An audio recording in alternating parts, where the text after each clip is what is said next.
that my name is Gal and I'm Jewish. And we have had enough of Jew hatred. She's talented, she's attractive, she's got skill. But there are a lot of actresses in Hollywood who bring all that to the table and are not going to absolutely sabotage. I'm always grateful, and I have to pinch myself for the love and the appreciation and the respect that we get from our incredible audience. When Snow White throws shade and the evil queen takes the high road, you know this fairy tale isn't ending with a kiss. What really transpired between Rachel Zegler and Gal Gadot on the set of Disney's Snow White? From political differences to subtle snubs and growing fan speculation, this isn't just a creative clash, it's a reflection of deeper divisions that threaten to overshadow the film itself. Bankruptcy of remaking another animated classic instead of making something new. But yes, it's all Rachel Zegler and her behavior. And if it was just one comment, it probably would have been forgotten by now. The drama began with a single Instagram post.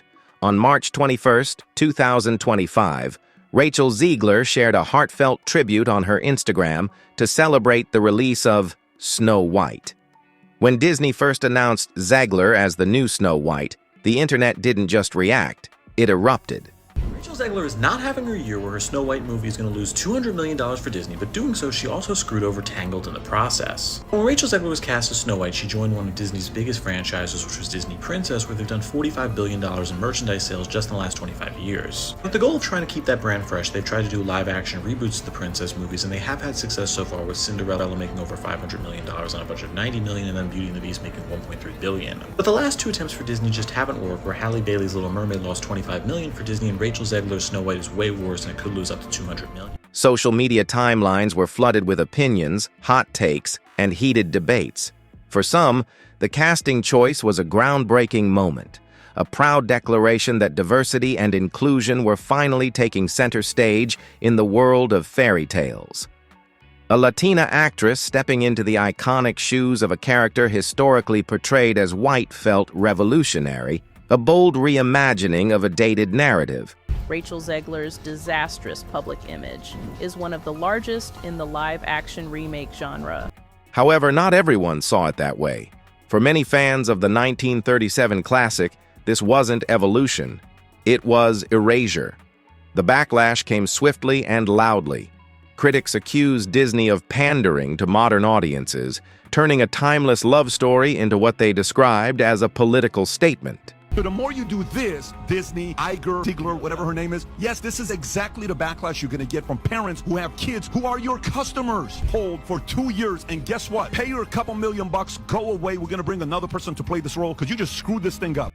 The controversy deepened when the studio revealed that this wasn't just a casting change. The very fabric of the story was being rewritten. The new Snow White wouldn't be defined by beauty or saved by a prince.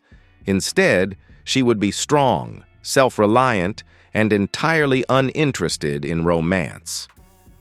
She was not tagged or named, and Rachel didn't even have a throwback selfie with her, for someone who played the film's iconic evil queen. Her off-screen comments didn't just spark debate, they ignited a firestorm. Social media turned on her. Headlines shifted from praising her to questioning her. Audiences weren't talking about the film's magic anymore. They were talking about her. The girl who was supposed to lead Disney into the future had become its most controversial figure. Where on earth was Gal Gadot? Very grateful, we're great, we're exhausted. Yeah, you are. It's messy What are the and age loud. ranges? Suddenly, the real story wasn't happening on screen. It was unfolding in real time through tweets, interviews, and viral clips, turning a fairy tale into a full-blown drama. Zegler, known for her outspoken nature, didn't back down from the criticism. Instead, she met it head-on with a series of interviews that only fueled the fire. In one now infamous moment, she referred to Prince Charming as a stalker, casually dismissing the central love story that generations had grown up on. Believe it or not, it was a single Instagram post. On March 21st, 2025, Rachel dropped a heartfelt tribute post on her Instagram to celebrate the release of Snow White. It was emotional, reflective, and full of behind-the-scenes hugs, smiles, and thank yous to all the lovely humans she worked with. In another interview, she declared that Snow White doesn't need a man to save her, which many saw as a dig at the original film's premise. The internet wasn't just divided, it was at war. Supporters applauded Zegler for standing her ground, calling her fearless and unapologetic. Like, when you leave the scene, I turned to the camera and I was like, gal's mad. It was so, but then you were FaceTiming your kids right after, being like, hey, it's so good. 13, almost 8, 3.5 and 1, just in one. That's a lot. So we experience every hormone possible. Detractors accused her of disrespecting a beloved legacy, branding the project as another casualty of what they dubbed woke Hollywood. As the discourse grew louder, it became clear this was no longer just about a fairy tale. It was about culture, identity, nostalgia, and the struggle over who gets to tell which stories. At the top of the list was politics. Turns out Rachel and Gal are not even close to being on the same page when it comes to the Israel-Palestine conflict. Gal, being Israeli, has long supported Israel publicly. The Snow White reboot had become a battlefield, and Rachel Zegler, whether she liked it or not, was at the center of the storm. The tension was quiet but corrosive. During rehearsals, Zegler kept to herself, earbuds in, often going over her lines alone. $270 million on the film, the studio opted for a small LA premiere held Saturday in the middle of the day with limited press. Zegler greeted children dressed as Snow White. She was not at Disneyland on Sunday, where Gal Gadot promoted the film, surrounded by children dressed as her character, the Evil Queen. Gadot, ever the picture of professionalism, showed up on time and hit her marks, but didn't engage beyond the bare minimum.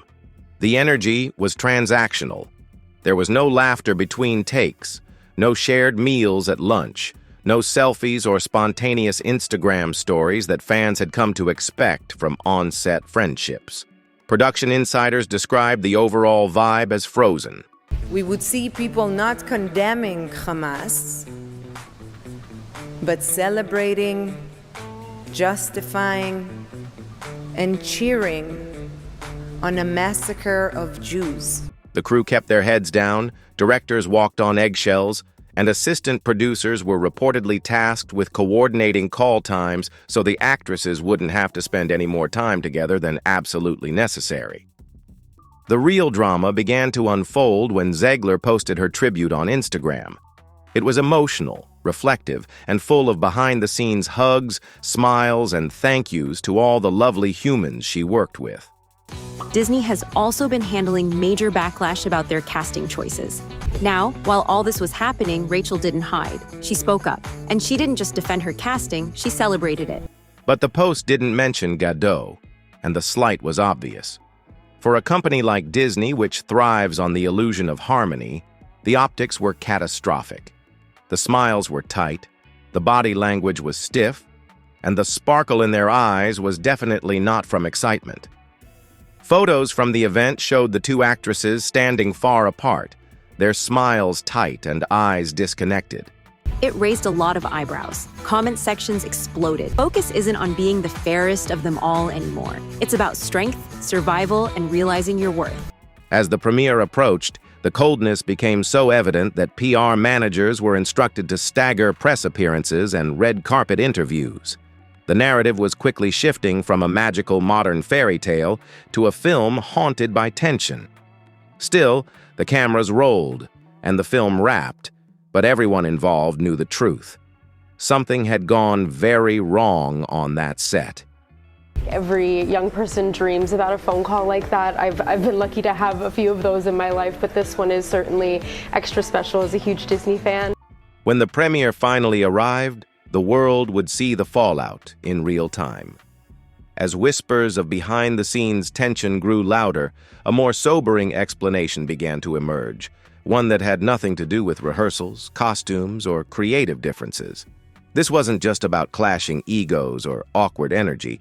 It was about something far deeper, something global. The reason Snow White is called Snow White in this version of the film, because of course she is not white as snow, is because she and her family go through a snowstorm and survived a snowstorm, and so it's a mark of her resilience. That's why she's called Snow White. Behind the scenes, Disney's public relations team scrambled to regain control of the narrative. The studio quickly realized that its efforts to promote the film were being undermined by the ongoing conflict between Zegler and Gadot. What had once been a carefully orchestrated media campaign began to unravel in real time, leaving the company scrambling for damage control. In volatile regions where politics and entertainment often clash, the drama surrounding the actress's conflicting views had the potential to cause serious harm to ticket sales. Critics said the changes stripped the story of its roots. They felt that the symbolism was important and that Disney was bending too far to be woke. Rachel, on the other hand, is 23, newly stepping into superstardom, still figuring out how to balance award shows with apartment hunting. Executives reportedly feared that the film's success in key markets like the Middle East and parts of Europe could be jeopardized by the actor's political positions. What had once been a celebrated film about a fairy tale princess was now potentially caught in the crossfire of a global culture war. Despite all efforts to contain the situation, many believed that Disney had already lost control of the narrative. The whispers of tension on set had snowballed into a full-blown spectacle. 13, almost 8, 3.5, and 1, just in one. That's a lot. So we experience every hormone possible. The film's divisive casting choice, combined with the public feud between Zegler and Gadot, overshadowed the movie itself. No amount of PR magic could erase the stains of a controversy that had tainted the film before it even hit theaters. The controversy didn't stop at the politics of the actresses or their interactions. It reflected a deeper issue within the studio: the growing struggle between inclusivity, artistic vision, and audience expectations. I do think Rachel was excited for Snow White much more than she is now. But because of Gal, you can see the energy and interest seeping out of her body whenever they're in the same vicinity as one another, which is crazy. Disney, a company that had long prided itself on its ability to appeal to families, was now facing an impossible balancing act. How could they maintain their progressive image while not alienating their core audience? Things took a darker turn during the Snow White press tour when Gadot reportedly started receiving threats. The backlash from Zegler's support for Palestine quickly spread beyond her and was aimed at Gadot as well. After Gadot began receiving threats due to her Israeli background, the situation escalated to the point where Disney had to hire additional security for her. After Gal started receiving unaliving threats because she is Israeli, they got so bad that Disney had to hire. Gadot doesn't see eye to eye with Zegler when it comes to such comments. Gal's attitude is that you don't criticize and cause drama for a project you signed on to do. She just doesn't get it. The threats raised concerns about her safety during public appearances, making it harder for both actresses to continue promoting the film together without things spiraling further. Gadot's attitude was that you don't criticize and cause drama for a project you signed on to do. She just didn't understand Zegler's approach. Back at Disney, the situation was out of control. Gal is annoyed by the movie drama she enjoyed filming. She was fine with Rachel, but they are not friends. They have nothing in common. They did a job together, and that's it. The studio was trying to manage the mess, but it was clear they were struggling. The press was no longer focused on the movie itself. They wanted to know about Zegler and Gadot's political views and the growing divide between them. Press conferences that were supposed to celebrate the film's release turned into battlegrounds for political debate. In the weeks following the film's premiere, it was clear that the damage had been done. Disney has also been handling major backlash about their casting choices. While some critics praised the reimagined Snow White for its boldness, the larger conversation remained dominated by the backstage drama. Despite the best efforts of Disney's PR team, the toxic atmosphere that had surrounded the production left a lasting mark on the film's legacy. In the case of Snow White, what should have been a nostalgic journey into a magical world of beauty, envy, and love was overshadowed by the reality of real-world conflict, egos, and opposing ideologies. so much money making and marketing the movie that they were essentially stuck with her, and she wasn't making it easy for them. Anyways, the aftermath of that tweet from Rachel began to snowball. It's a stark reminder of how the celebrity landscape has shifted. No longer is it just about the story being told. It's about who tells it, how they tell it, and the beliefs they carry with them.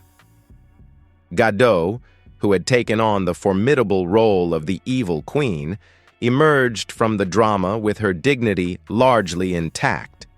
Throughout the media frenzy, she remained poised and composed, never publicly engaging in the feud or adding fuel to the fire. After Gal started receiving unaliving threats because she is Israeli. They got so bad that Disney had to hire additional security for Gal. According to an insider, Rachel Zegler didn't seem to understand the effects of what her tweet was, which made the situation way worse. She chose silence over confrontation, allowing her actions to speak louder than any words.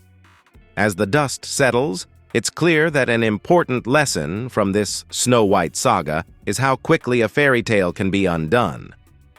What could have been a shining example of inclusive storytelling and fresh perspectives instead became a cautionary tale about the dangers of letting personal ideologies overshadow the art of storytelling itself. Rachel Zegler is not having her year where her Snow White movie is going to lose $200 million for Disney, but doing so, she also screwed over Tangled in the process. When Rachel Zegler was cast as Snow White, she joined one of Disney's biggest franchises, which was Disney Princess, where they've done $45 billion in merchandise sales just in the last 25 years. But the last two attempts for Disney just haven't worked, where Halle Bailey's Little Mermaid lost $25 million for Disney, and Rachel Zegler's Snow White is way worse and it could lose up to $200 million.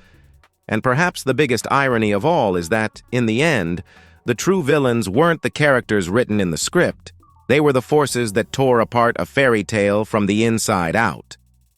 With the tension between Gadot and Zegler now in the open, the drama surrounding Snow White continues to unfold.